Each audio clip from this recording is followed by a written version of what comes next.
ini suatu menjawab pertanyaan Syarifah yang cukup membawa wacana bahwa memang pada saat itu Pak Presiden ingin adanya pertumbuhan ekonomi yang sehat di tahun 2023, tentunya salah satunya adalah mendukung hilirisasi.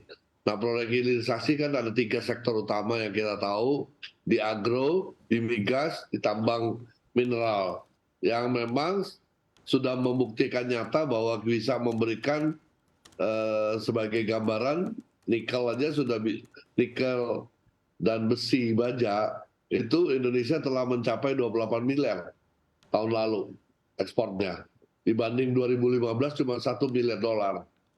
Nah, tentunya tahap berikutnya adalah bagaimana Indonesia bisa mengintegrasi global EV supply chain dengan membangun downstream ekosistem yang lebih lengkap dari nikel, kemudian aluminium dan tembaga contohnya.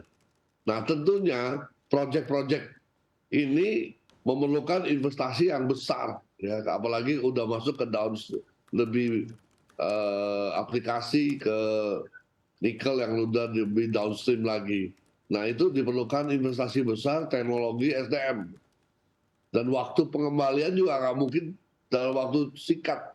Pasti mereka membutuhkan waktu kurang lebih 7 sampai 10 tahun. Nah, tentunya kendalanya pasti para pelaku usaha membutuhkan dukungan perbankan untuk modal dan juga dukungan dari pemerintah tentunya. Masalah perizinan-perizinan yang cukup kompleks itu.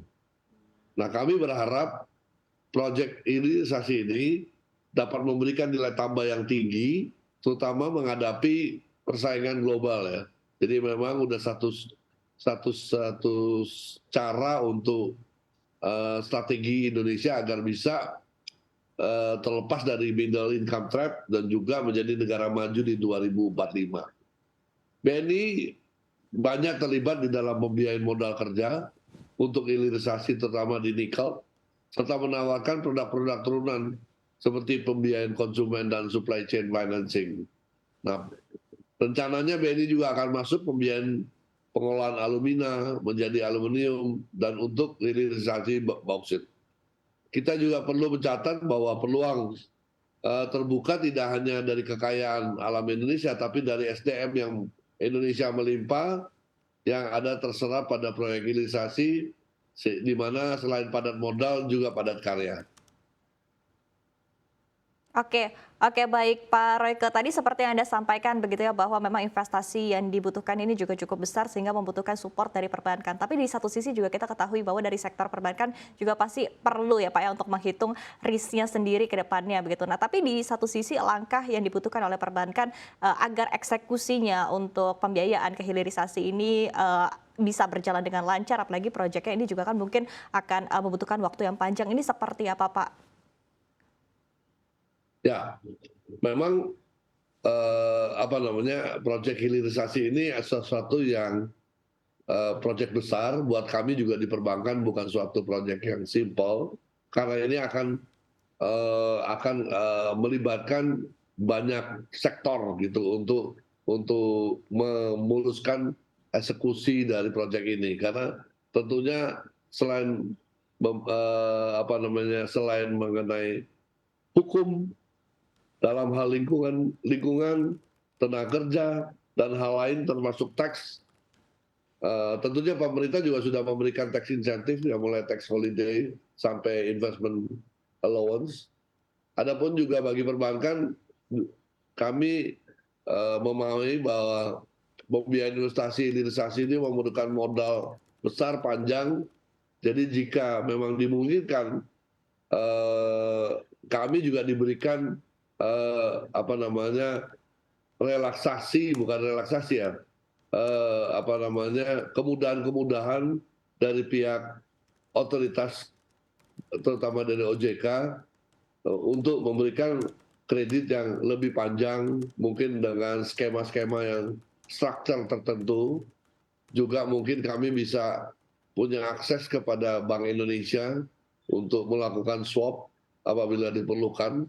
Nah ini yang kayak gini-gini mungkin perlu sweetener koordinasi yang baik antara pihak Bank Indonesia dengan OJK supaya kami tidak ada kendala di dalam menstruktur pembiayaan ini. Karena proyeknya sendiri butuh waktu mungkin 2-3 tahun baru komersial, sementara ada exposure dalam valuta asing yang untuk memodalkan barang modal. Nah ini perlu distruktur sedemikian rupa sehingga mungkin relaksasi ketentuan terhadap pembiayaan itu mungkin diperlukan untuk diberikan kepada pembankan konvensional seperti BNI ini.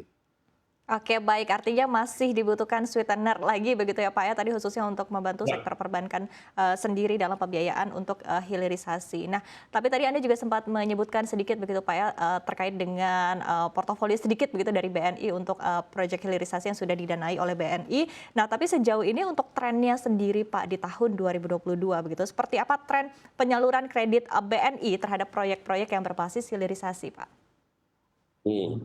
Jadi kalau kita lihat tahun 2022, kami kurang lebih hampir 13 triliun lah di pembiayaan masuk di hilirisasi. Nah kalau potensinya ke depan, perhitungan kami lebih dari 500 triliun proyek hilirisasi ini. Jadi roomnya terbuka besar, bagaimana kami juga harus mempersiapkan funding yang kompetitif, funding yang jangka panjang, bagaimana kami juga harus eh, ada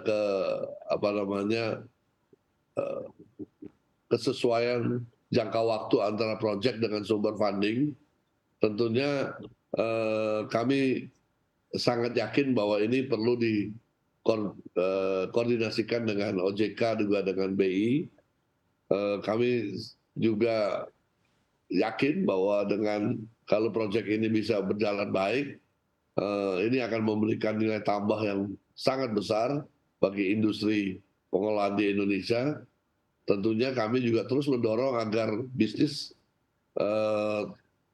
potensi pertumbuhan dapat langsung dieksekusi sambil juga tetap memperhatikan prudential banking. Jadi perencanaan juga lebih baik, prudensial juga kita perhatikan, tapi hal-hal yang sifatnya structure dan funding itu juga perlu diperhatikan.